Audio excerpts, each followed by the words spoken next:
नमस्कार दोस्तों, हर हर महादेव। कैसे हैं आप सब? आई होप आप सब बहुत अच्छे होंगे। तो दोस्तों, हमारे वेद कहते हैं कि जो जन्मा है वह मरेगा, अर्थात जो बना है वो फना है। वेदों के अनुसार ईश्वर या परमात्मा अजन्मा, अप्रकट, निराकार, निर्गुण और निर्विकार है। अजन्मा का अर्थ है जिसने कभी जन्म ही नहीं लिया और आगे भी जन्म नहीं लेंगे। प्रकट अर्थात जो किसी भी गर्भ से उत्पन्न ना होकर स्वयंभू प्रकट हो गया है, और अप्रकट अर्थात जो स्वयंभू प्रकट भी नहीं है। निराकार अर्थात जिसका कोई आकार नहीं है। निर्गुण अर्थात जिसमें किसी भी प्रकार का कोई गुण नहीं है। निर्विकार अर्थात जिसमें किसी भी प्रकार का कोई विकार या दोष भी नहीं है। तो अब यह सवाल उठता है कि फिर भगवान शिव क्या हैं और कौन है? कहा जाता है कि भगवान शिव त्रिलोक के देवता हैं, जिनके आगे दुनिया की सभी शक्तियां असफल हो जाती हैं। लेकिन दोस्तों, क्या आपको मालूम है कि भगवान शिव का जन्म कैसे हुआ और कब हुआ? उनके माता पिता कौन थे? उनका नाम क्या था? उनके गुरु कौन थे? और उन्होंने किससे शिक्षा प्राप्त की थी और किस किस को शिक्षा का दान दिया था? अगर आप लोगों को अभी तक ये नहीं पता है तो आइए आज इस वीडियो के माध्यम से हम आपको बता देते हैं कि आखिर भगवान शिव कौन थे और इनका जन्म कब हुआ था। तो पूरी जानकारी पाने के लिए वीडियो को बिना स्किप किए पूरा एंड तक जरूर देखिएगा।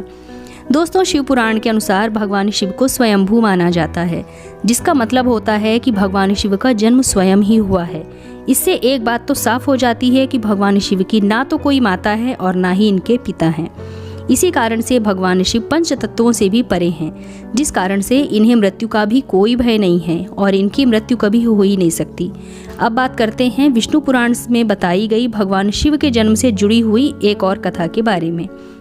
विष्णु पुराण में बताया गया है कि भगवान विष्णु के माथे से निकलने वाले तेज के कारण भगवान शिव की उत्पत्ति हुई थी और उनके नाभि के निकलते हुए तेज के कारण कमल पर विराजमान ब्रह्मा जी का जन्म हुआ था। मगर दूसरी ओर भगवान विष्णु के जन्म के बारे में भी शिव महापुराण में बताया गया है कि एक समय की बात है कि जब भगवान शिव अपने घुटने मल रहे थे और उनके घुटने से मैल निकल रही थी। उसी निकलने वाले मैल से भगवान विष्णु का जन्म हुआ था। पर अगर ऐसा हुआ है तो विष्णु पुराण और शिव पुराण एक दूसरे के बिल्कुल अलग हैं। इस कथा के अलावा भगवान शिव की एक और पौराणिक कथा है जो बहुत ही ज़्यादा प्रचलित है, जिसे शायद आप लोगों ने अपने बड़े बुजुर्गों से ज़रूर सुना होगा। लेकिन यदि आप में से किसी ने भी नहीं सुना है तो आइए हम आज ही सुना देते हैं।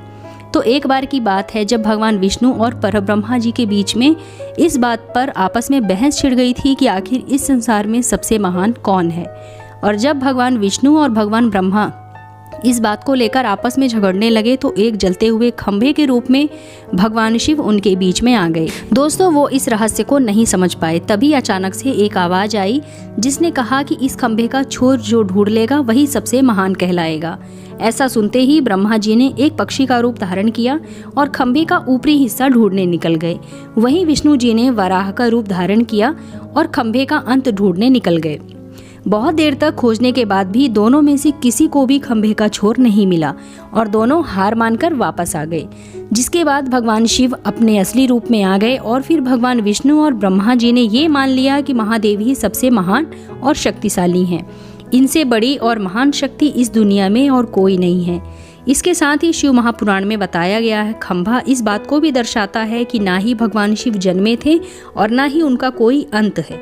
इसलिए भगवान शिव को स्वयंभू भी कहा जाता है, यानी भगवान शिव का अंत ही नहीं है। तो दोस्तों, अगर हम बात करते हैं भगवान शिव से जुड़े एक और विषय के बारे में जो सबसे ज़्यादा प्रसिद्ध है कि क्या भगवान ब्रह्मा भगवान शिव के पिता हैं, तो आपको बता दें कि आखिर किस प्रकार भगवान शिव ने ब्रह्मा पुत्र के रूप में जन्म लिया था।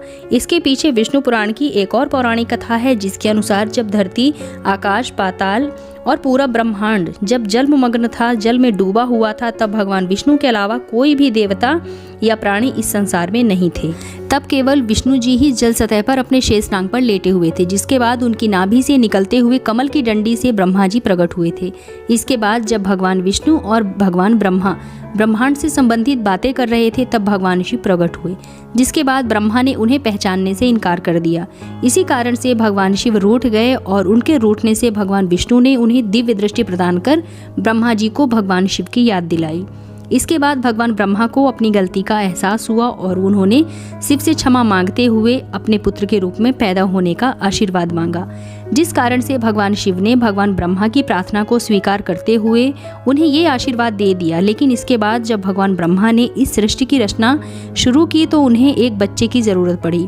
तब उन्हें भगवान शिव का आशीर्वाद ध्यान आया, जिसके लिए भगवान ब्रह्मा ने तपस्या की और तब बालक के रूप में भगवान शिव उनकी गोद में रोते हुए प्रकट हो गए। आपको बता दें कि भगवान शिव का एकमात्र बाल रूप है ये। जब भगवान ब्रह्मा ने उनके रोने का कारण पूछा तो उन्होंने बताया कि उनका कोई नाम नहीं है। तब भगवान ब्रह्मा ने भगवान शिव का नाम रुद्र रख दिया, जिसका मतलब होता है रोने वाला। पर इसके बावजूद भी भगवान चुप नहीं हुए, इसलिए ब्रह्मा जी ने उन्हें दूसरा नाम दिया, पर शिव जी को वो नाम भी पसंद नहीं आया और फिर भी वे चुप नहीं हुए। इस तरह भगवान शिव को चुप कराते कराते भगवान ब्रह्मा ने भगवान शिव को पूरे 108 नाम दे दिए, जो थे रुद्र, शिव, उग्र, सर्व, भीम, पशुपति और महादेव जैसे नाम थे। और शिव पुराण के अनुसार उनके ये नाम पृथ्वी पर लिखे गए थे। चलिए दोस्तों, अब जब आप शिव के बारे में इतना जान ही गए हैं तो क्या आपको ये बात पता है कि आखिर भगवान शिव ने किससे शिक्षा प्राप्त की थी और उनके गुरु कौन थे?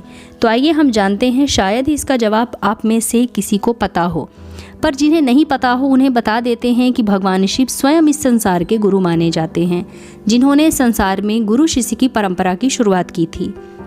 लेकिन अगर सवाल ये आता है कि आखिर भगवान शिव किसके गुरु थे, तो ये आपको ज़रूर जान लेना चाहिए कि हिंदू धर्म के ग्रंथ कहते हैं कि ब्रह्मा जी और भगवान शिव जी इस संसार के सबसे पहले गुरु हैं, जिन्होंने गुरु शिष्य के इस रिश्ते की शुरुआत की थी। जहां भगवान ब्रह्मा ने अपने मानस पुत्रों को शिक्षा प्रदान की थी, वहीं भगवान शिव ने अपना ज्ञान केवल 7 शिष्यों को ही दिया था, उन्हें ही शिक्षा प्रदान की थी। यानी कि भगवान शिव केवल 7 शिष्यों के गुरु थे, और वे जिन शिष्यों के गुरु थे उन्हें आज के समय में सप्त ऋषियों के नाम का दर्जा दिया गया है। तो दोस्तों, ये थे भगवान शिव के जन्म से जुड़े हुए कुछ फैक्ट्स जो आप लोगों को ज़रूर पसंद आए होंगे।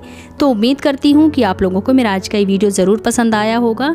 अगर वीडियो पसंद आए तो इसे लाइक कीजिए, अपने फ्रेंड्स एंड फैमिली के साथ शेयर कीजिए, और अगर आप मेरे इस चैनल पर पहली बार आए हैं तो मेरे चैनल को सब्सक्राइब करके बेल आइकन ज़रूर प्रेस कर लीजिएगा, जिससे कि आपको मेरे नए वीडियो के नोटिफिकेशन सबसे पहले प्राप्त हो। तो मिलते हैं अपने नेक्स्ट वीडियो में, तब तक के लिए हर हर महादेव।